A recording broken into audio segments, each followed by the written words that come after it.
नमस्कार, स्वागत है आप सभी का स्पोर्ट्स वीके पे। मैं हूं आपके साथ योगेश मिश्रा। क्या आपको डर लग रहा है ऑस्ट्रेलिया सामने? क्या आपके जहन में सवाल दौड़ रहा है भारत किसके साथ खेलेगा? क्या आपको भी 2023 का वो मुकाबला याद आ रहा है जब ऑस्ट्रेलिया ने भारत को रौंदा था? वर्ल्ड कप जीतने का सपना हमारा धरा का धरा रह गया था। क्या आपके जहन में ये सारे सवाल सच में खुद से सवाल पूछ रहे हैं कि भारत आज क्या करेगा? क्या ये सवाल आपको बेचैन भी कर रहे हैं कि क्या भारत आज ऑस्ट्रेलिया को हरा करके वो पुराना बदला लेगा जो नरेंद्र मोदी स्टेडियम में हुआ था? ये सारे सवाल हमें तो बेचैन कर रहे हैं। अगर आपको भी कर रहे होंगे तो कमेंट जरूर करिएगा। आज भारत का मुकाबला ऑस्ट्रेलिया के साथ है। 2023 के बाद बड़े मंच पर भारत दुबई में ऑस्ट्रेलिया से लुहा लेगा। लेकिन सबसे बड़ा सवाल यह बना हुआ है कि जिस प्लेइंग 11 के साथ टीम इंडिया ने न्यूजीलैंड को धूल चटाई, क्या भारत वो जीत वाला इक्का जिसने 5 विकेट दिलाया उसको ऑस्ट्रेलिया वाले मुकाबले में अपने टीम में रखेगा या नहीं रखेगा? तो हम आपको थोड़ा सा इस वीडियो के जरिए इतना जरूर हिंट दे सकते हैं कि भारत आज क्या सोच रहा है, कप्तान की रणनीति क्या आज हो सकती है, और क्या गौतम गंभीर मास्टर स्ट्रोक के साथ फिर से कोई चौंकाने वाला फैसला न्यूजीलैंड मुकाबले के बाद से ऑस्ट्रेलिया मुकाबले में लेगा। तो कुल मिला के पहले पिच को समझिए। पिच ये कहती है कि दुबई की जो दोनों पिच है वो पिच ये कहती है कि स्लो पिच। इसका मतलब ये तो तय हो गया कि स्पिन गेंदबाजों का जलवा जलाल होगा। दूसरी बात यह है कि भारतीय टीम ऑस्ट्रेलिया से लोहा ले रही है, तो इसका मतलब यह भी साफ हो गया कि भारत अपने ब्रह्मास्त्र का ही उपयोग करेगा। तीसरी बात, अगर भारत ने नरेंद्र मोदी स्टेडियम पिच को पढ़ा, मुकाबला हारा, भले ही कोच राहुल द्रविड़ थे, लेकिन गौतम गंभीर ने उस मुकाबले को देखा था। वो समझ रहे हैं कि ऑस्ट्रेलिया की कमजोरी क्या है और भारत का ताकत क्या है।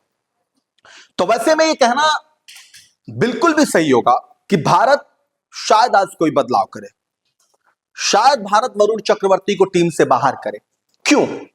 क्योंकि जब भारत, मान लीजिए कि टॉस, रोहित जिस तरीके से टॉस हारते हैं, मान लीजिए कि रोहित आज भी टॉस हार जाते हैं तो बैटिंग करना पड़ा, तो भारत का पहला टारगेट होगा बड़ा रन बनाना। भारत अगर 250 प्लस रन बनाता है, 250 रन बनाता है, तो भारत के पास, अपने पास भारत का सबसे बड़ा ब्रह्मास्त्र क्या होगा? गेंदबाजी।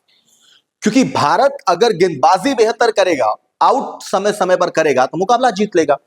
तो भारत के पास मिला जुला जो आंकड़ा है वो ये है कि जडेजा है ही, बैटिंग आपके पास जड्डू तक तो क्लियर है, एक शमी है, एक आपके पास कुलदीप है और एक वरुण चक्रवर्ती, ये 3 लोग हैं। तो भाई अगर 8 लोग रन नहीं बना पाएंगे तो ये 3 लोग क्या करेंगे? पहली बात। दूसरी बात, गेंदबाजी के ऑप्शंस आपके पास हैं कि एक तरफ से अगर आप मान लीजिए कि 20 से 40 ओवर के बीच में या 19 से 40 ओवर के बीच में अगर आप स्पिन गेंदबाजों का सिर्फ इस्तेमाल करते हैं तो ऑस्ट्रेलिया वहां पे थोड़ी सी परेशानी में दिखेगी। और इसीलिए शायद भारत को लग रहा है कि हर्षित से बेहतर वरुण चक्रवर्ती हो सकते हैं, क्योंकि वरुण को ऑस्ट्रेलिया उस लिहाज से खेलेगी, स्पिन पिच पे जिस तरीके से उस दिन गेंद को टर्न मिला, गेंद घूम रही थी, तो वो भारत के लिए कारगर साबित हो सकता है। और इसीलिए हम ये बात कह रहे हैं कि आप मान के चलिए 99.9% आपको वरुण चक्रवर्ती टीम में दिखेंगे। 0.1% ऊपर वाले पे और 0.1% टीम मैनेजमेंट पे।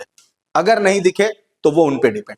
लेकिन 99.9% वरुण चक्रवर्ती आपको टीम में दिखेंगे। भारतीय टीम शायद बदलाव नहीं करेगी, उसी जीत के साथ जाएगी। अगर किसी को कोई इंसल्ट नहीं हुआ है, अगर सब फिट है तो वही होगा। अगर कोई अनफिट हुआ तो इनकेस में बदलाव करना पड़ा तो वो ठीक है। अब आपको क्या लगता है कि वरुण चक्रवर्ती को टीम इंडिया अगर आज मौका देती है तो भारत के लिए सबसे बेहतर कारगर साबित होंगे, फायदेमंद साबित होंगे, भारत के जीत में अहम रोल निभाएंगे? कमेंट करके जरूर बताएं। और आज का मुकाबला देखते रहिए, हम मिलते रहेंगे आपसे, आप भी हमसे मिलते रहिएगा, जवाब देते रहिएगा, सवाल पूछते रहेंगे हम, आप भी सवाल का जवाब दीजिएगा, अपना भी सवाल रखिए। सब कुछ आज आपको ऑस्ट्रेलिया मुकाबले में देखने को मिलेगा। और वो खेल जो हम बार बार आपसे कहते हैं कि खेल के मैदान में क्या खेल चल रहा है वो भी आपको बताएंगे। वो तस्वीर, वो वीडियो सब आप तक लेके आएंगे। नमस्कार।